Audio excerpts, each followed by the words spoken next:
California's ancient redwoods have survived floods, fires, and the logger's axe.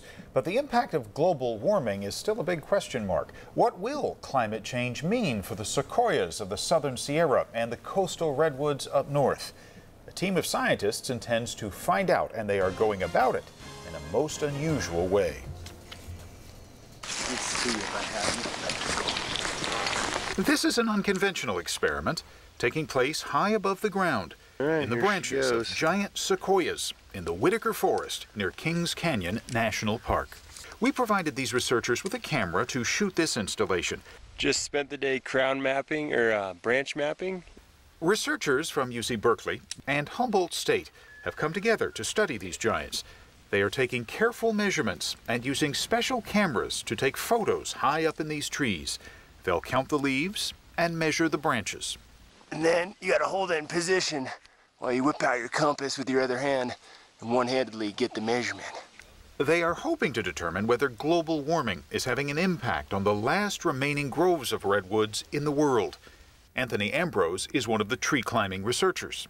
It's critical to get up into the trees because that's where all the action's happening. That's what's going on in the tree. In order to understand the tree and what it's doing and how it's growing and its structure and its function, we need to get up there. You can't just study these trees from the ground.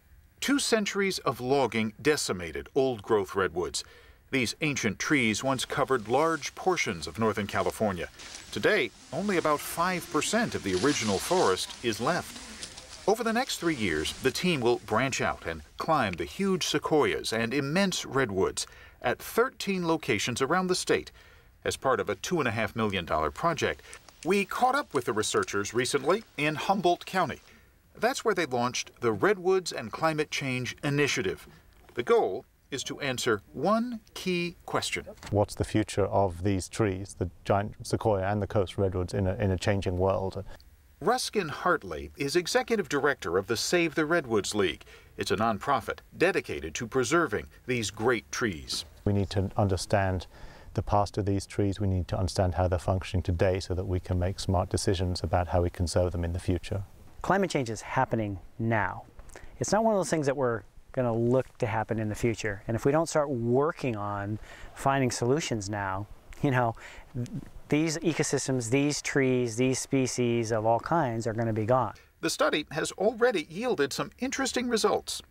We're finding that trees that are over 1,500 years old are growing more than they ever have in their history.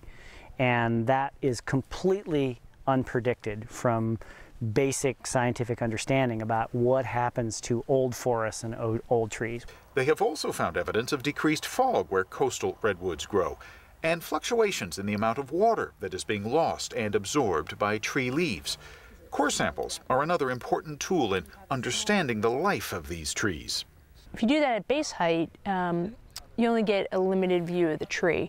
Getting samples from high up in the trees used to mean waiting for them to fall. The key to cross-dating redwood and the key to the tree rings and having samples that have stronger patterns, more representative rings, is going up in the tree. Tree rings can uncover things like past humidity, rainfall, fog, and temperature. To keep tabs on future readings, they are also installing sensitive monitoring equipment. We put these sensors in the trees to monitor climatic conditions, and then we can also monitor things like the flow of water through the tree. Here's the box. This thing weighs about, 60 pounds, and another 40 pounds of cabling. Ideally, the team hopes to eventually streamline those boxes into smaller devices that will be placed on treetops throughout forests. With a device like this, it's a wireless microclimate sensor.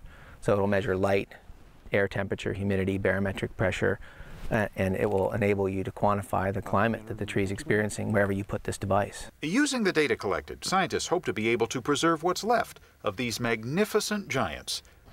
They are magnificent, aren't they? Now, this project is being funded by Bay Area billionaire Ken Fisher, who studied forestry and economics at Humboldt State.